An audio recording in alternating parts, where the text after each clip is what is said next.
Kung naririnig mo to, ibig sabihin, buhay ka pa. Hindi na mahalaga ang pangalan ng mundong to. Ang mahalaga na lang ay kung gaano ka katagal mabubuhay. Ngayon ay ika-57 na araw simula nang magwakas ang mundo. Ang araw na tinatawag namin simula ng katapusan. Noong una, parang normal lang. May balita sa TV, may kakaibang sakit daw. May mga taong nagiging marahas. May mga hospital na hindi na makontrol ang mga pasyente. Akala namin fake news. Hanggang nakita namin mismo. Nasa labas ako noon, bumibili ng pagkain sa isang maliit na tindahan. Tahimik ang paligid. Biglang may sumigaw.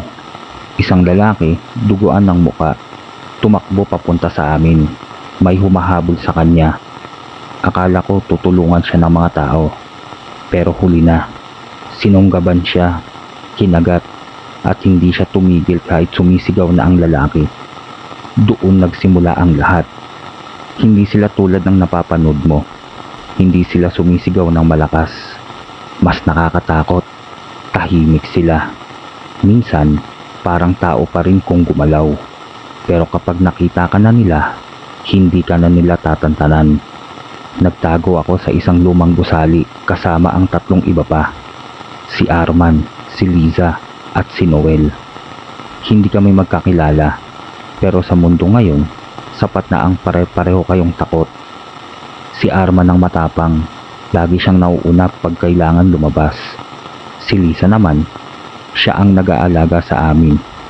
Parang nanay kahit hindi namin siya kilala.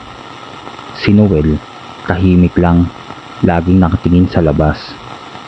Ako ang nagsasalita ngayon.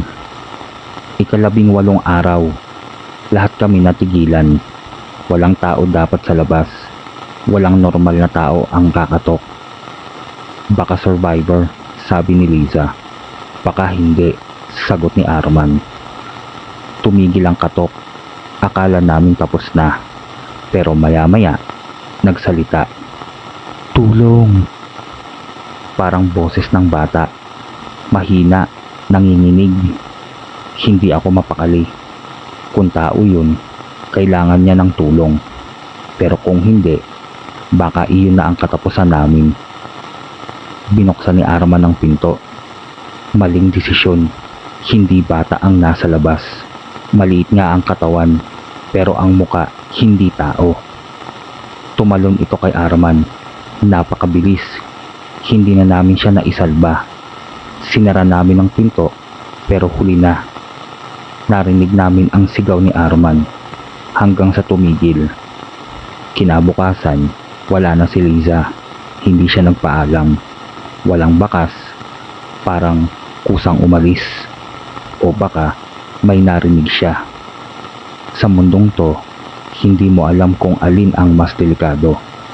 Ang mga patay o ang mga buhay na nawawala na ng pag-asa. Ngayon, ako na lang. Kung nakikinig ka, tandaan mo to. Huwag kang basta magtitiwala sa boses. Huwag mong bubuksan ang pinto kahit may kumakatok. At higit sa lahat, huwag kang lalabas kapag gabi na. Kasi sa dilim, hindi mo na makikilala kung alin ang tao at alin ang hindi na. Sandali, may naririnig ako. Hindi pwede. Buksan mo.